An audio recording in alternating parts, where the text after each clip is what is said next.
Hello, good morning. Sunny day again here in the Philippines.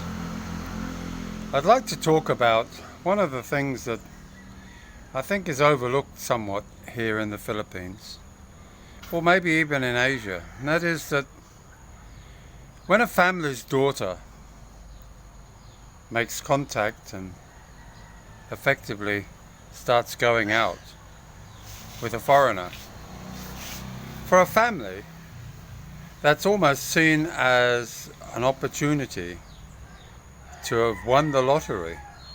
Because, why, you might say? I think you already know the answer to that, of course.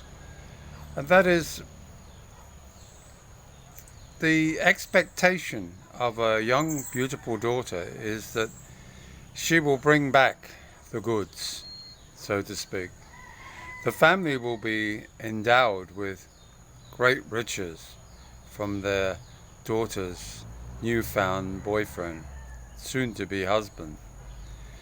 And of course, most Americans, especially, who are very aware of prenuptial arrangements, ensuring that they have the best investment as they see it. Of course, that's okay in the West. But to apply that theory here in Asia is somewhat naive. It's always pointed out that when you marry a Filipino or an Asian lady, you marry the family. And naturally some of the cultural, or I should say the norms, are that you meet the parents before you actually commit to the young lady. And you do that because they need to suss you out. Not only do they, but the other siblings and often the other relatives. They want to see how much you're going to look after their daughter and thus look after them. Because even though you might think, oh, they're such wonderful people, they're so kind and so generous letting me into their family. Remember, you're number 99 out of 100.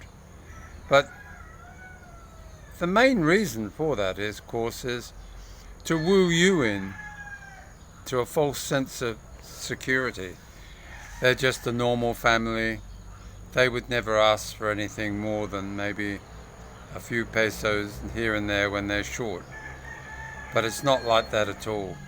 After all, why should their daughter be the only one that gains from this wealth that's come to the family? Why is it that the daughter lives in a fancy apartment or condo or even a brand new house and we don't? That's what they think. And no matter how much you think they're wonderful people, ultimately you're the cash cow. And therefore, remember that even if you're not asked for the money directly, they will put so much pressure on your wife, your girlfriend, to be the one that extracts the money. It might be a case of suggesting that you have a small allowance that you give her. Maybe that's a good idea, maybe it isn't. But the point is that, did you give your wife an allowance when she was working overseas? Probably not. You probably combined a joint bank account and therefore collectively your two salaries went into one spot. Over here, it's somewhat different. What's mine is mine. And therefore, if they're working, that money that they're working on continues to be spent on the things that they want them to spend on. Now and again they might come up with, oh, shall we buy some of this for the house? Or, I bought this for the kitchen, darling. Which of course you'll show appreciation to that effect. Doesn't quite work the same way when you splash out your money and you go to the department store and you buy things for the kitchen. You might get a few hints that they're happy, but ultimately they don't get too impressed. It's inside them that they get impressed. And therefore, the pressures that are brought by the family are unseen pressures in many cases by the foreigner. You don't realize the emotional blackmail almost that comes from family members to extract every last peso from you. You may well find that your wife or girlfriend is secretly squirreling away funds to send to her mum and dad, or even a brother in need.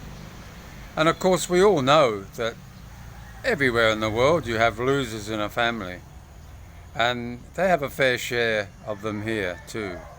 People who don't want to go out and work when their sister or their cousin is actually living with a foreigner. After all, it's superannuation, Philippine style. And unless you're prepared to be the government of your family, where you provide for everything, I think you need to learn that very important word, no. Don't be put off by saying no, because you will get reactions like, and maybe all funny faces, even sometimes a bit of tempo thrown into food. But remember, that's like the little spoilt kid in the supermarket who wants those lollies. Not just that lolly, they want them all lollies. And therefore, if they don't get it, they cause an almighty stink. And the pressures that fall upon a Filipino are in their head. They very rarely share their personal fears and concerns. You'll be the last to find out that they're up to their eyeballs in debt and they're worried like hell where that payment's going to come from, because they're so embarrassed to have to tell you. These are things that you will find, but they're not things that should put you off the love of your life coming to the Philippines. Some of you have suggested that my videos sort of put you off the idea of coming here. What wimps you are. Every relationship needs a little bit of sparring and testing of one's will. If you're going to give in that easily, then maybe you are better off to stay overseas, because a Filipino doesn't want a weakling. They want a strong, positive outlook for not only you, but for themselves and their family.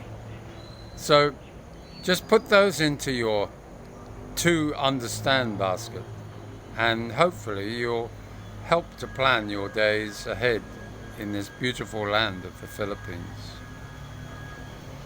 Don't forget to give us a thumbs up. Come on, almost got to the 6,000, so come on, let's get to the 6,000 mark. Wow, almost, 850,000 views. Isn't that amazing? 850,000 people have looked at my ugly mush. You have a great day now. Bye.